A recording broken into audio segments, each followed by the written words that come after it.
इस तरीके मेरा समुदाय हो, गरीबी हालत में हो, भाई आज के दिन में ताकतवर होती तो शायद ऐसा नहीं होता।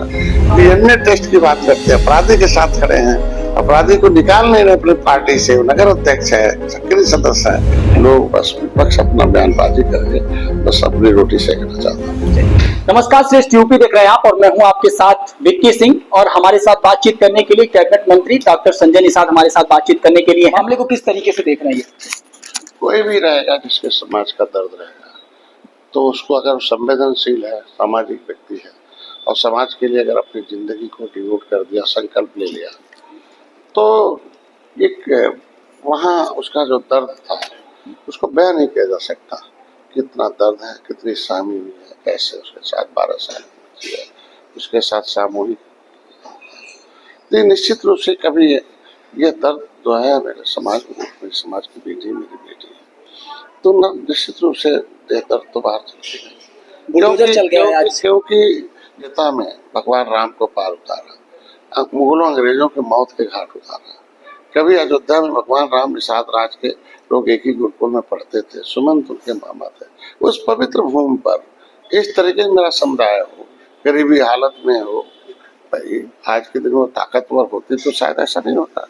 घर में कुछ पंखे नहीं है, खाना नहीं है, बाप नहीं है, उसकी गरीबी का फायदा उठाकर इस तरीके से कल समझा कि क्यों ऐसा। ये दर्द इसलिए था कि देश तो हमने आजाद कराया, संविधान बनवाया, गौरवशाली इतिहास रहा, 1931 से लेकर 1991 तक हमारी सूची जात की सूची में गणना में होती थी, आज भी नाम है।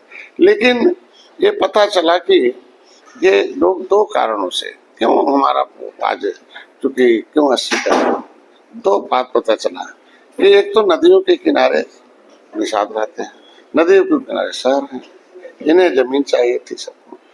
तो एक तो जमीन लूटने के लिए, चूंकि 80 में हम थे तो उनका परमिशन लेना पड़ता था। हमारे पुकारू नाम को ओबीसी में डाल दिया तो जमीन सीधे लिखाने के लिए मौका मिल गया, तो जमीन लूटी और हमारे गरीबों की इज्जत लूटने की। बुलडोजर चल गया है उनके बेकरी की दुकान पे जहाँ पे ये हादसा हुआ था, उसके बाद बुलडोजर चल गया है। कार्रवाई से संतुष्ट है? संतुष्ट तो तब होंगे जब फांसी की सजा हो जाए। अभी हम लोग आभार व्यक्त करते हैं मुख्यमंत्री जी को, संज्ञान में लिया और कार्रवाई इतनी तत्काल किया कि सभी जाति, सभी धर्म, सभी वर्गों में एक मैसेज है कि अपराधियों की कोई जगह नहीं है उत्तर प्रदेश में, वो जो करेगा वैसे उसके खिलाफ सजा होगा। आज के दिन मुख्यमंत्री जी को धन्यवाद देता हूँ। मैंने जैसे आवाज उठाई सदन में, उन्होंने इस आवाज को ताकत दिया और आवाज उठाया और विपक्ष को कटघरे में खड़ा किया, बेनकाब किया। और आज के दिन में इससे साबित होता है कि जो सपा है उसका जो पीडीए है वो धोखा है। हम पिछड़े में हैं, हम दलित में भी नाम है। ये सारा क्या है? आज की निषाद बेटी के साथ अन्याय होता है, अत्याचार होता है, और आप डीएनए टेस्ट की बात करते हैं, अपराधी के साथ खड़े हैं, अपराधी को निकाल नहीं रहे अपनी पार्टी से, नगर अध्यक्ष है, सक्रिय सदस्य है, सांसद है, सांसद का करीबी है और जिताने में उसकी महत्वपूर्ण भूमिका है। जैसे पता चलता है मैं थपथपा के अयोध्या जीते थे, तो इन बदमाशी इन जो है आपको जाओ। अच्छा, आपको नहीं लगता जिस तरीके से समाजवादी पार्टी पीडीए को समय समय पर संशोधित करती रही है, अब देखिए जिस तरीके से हरिशंकर तिवारी का मुद्दा गरमाया हुआ है, उस दौरान अखिलेश यादव ट्वीट करके ब्राह्मण वोट बैंक को साधने की कोशिश कर रहे हैं, ये सारी चीजें क्या एक राजनीतिक रंग देने की कोशिश की जा रही है हरिशंकर तिवारी वाले मुद्दे को? देखिए, शासन अपना काम करता है, प्रशासन अपना काम करता है। विपक्ष के पास विरोध, बयानबाजी, विपक्ष में यही इसके अलावा बचा क्या है, इसलिए विपक्ष इस तरह का बयानबाजी करता है और विरोध आता है और इस तरीके का लोगों के अंदर भ्रम पैदा करता है। नजुल विधेयक को लेकर आप भी मुखर होके बोले, क्या था ऐसा जो पेश हो जाता और वो मंजूरी मिल जाती?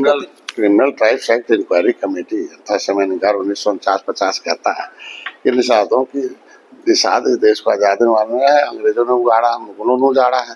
ऐसे उजड़े परिवार कहाँ रहेंगे? सरकारी भूमि पर रहेंगे ना, तो सरकारी भूमि पर है और उजड़े हुए हैं, न शिक्षा है, न स्वास्थ्य, न रोजगार।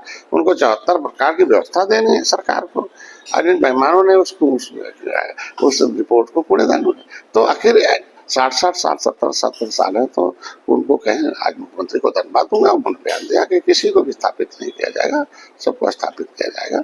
मैं पहले भी पक्षधर था कि जो जमीनें ज्यादा हैं, खाली हैं, वो पूर्ण सरकार के उस कंट्रोल में हो, और जो ज्यादा बड़े मकान बनाए हो, खाली जमीन है सरकार की है, वो भी सरकार के विकास के लिए आ रही। लेकिन जो पहले से झोपड़ी बना रहे, जब गांव के ग्राम सभा, गांव के और नगर पालिका, नगर निगम में उसको नुजुल कहते हैं, हम कहते हैं नुजुल की भूमि। बखैर वो आदमी 70 साल 90 साल से है, तो हम घरौंदी दे सकते हैं, तो इनको भी दिया जाए, उसके लिए सरकार चिंता कर रही है। अच्छा है, आज के दिन में मैं बधाई देता हूँ। अच्छा, जिस तरीके से पिछले 2-4-10 दिन 15 दिन से जिस तरीके से बहुत कुछ चल रहा था यूपी बीजेपी में, अब सब कुछ ठीक है कि नहीं है? हमेशा ठीक था, आज भी है। लोग बस विपक्ष अपना बयानबाजी करके बस अपनी रोटी सेकना चाहता है। जुड़ने के लिए हमसे बहुत बहुत धन्यवाद। हमारे साथ कैबिनेट मंत्री डॉक्टर संजय निषाद थे और तमाम मुद्दे थे जो जिस पे अपनी बातें इन्होंने रखी। आपकी इस पे क्या राय है, अपनी प्रतिक्रिया जरूर दीजिएगा। बने रहें श्रेष्ठ यूपी के साथ।